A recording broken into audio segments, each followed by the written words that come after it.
is our first time that we've gone into Africa. The first time we've gotten into Angola. So it is, it's something that's never happened to us before. And, we've had artists that have canceled before, but we never were in a situation where we had an artist that was canceling and wasn't going to return the money. That was a first.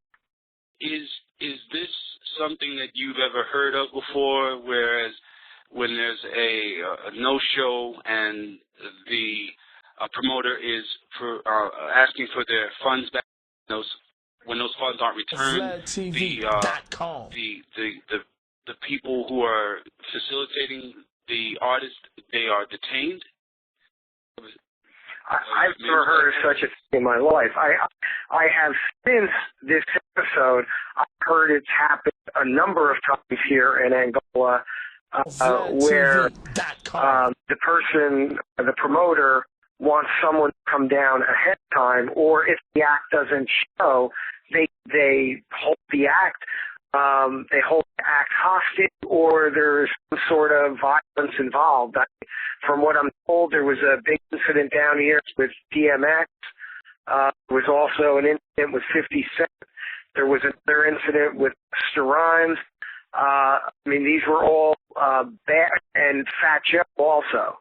So and they're all specific to Angola. Are you having a problem with Nas and Jemiah Jai in terms of getting the funds returned, or is it just Jemiah? VladTV.com. I think right now, Jemiah Jai has not returned any money at all, whereas Nas, we're moving in the right direction.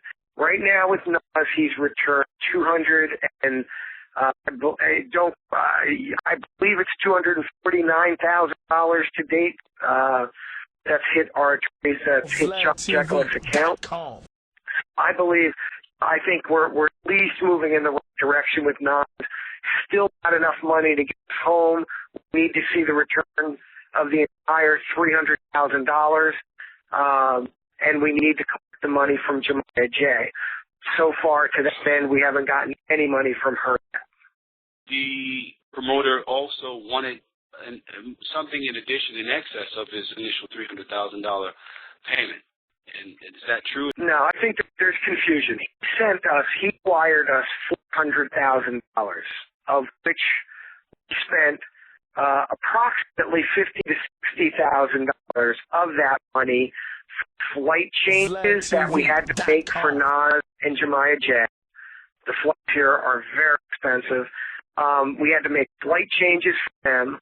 We had to buy, so far, 3 sets of return tickets for my son and I, and we've had the living expenses of my son and I while down here.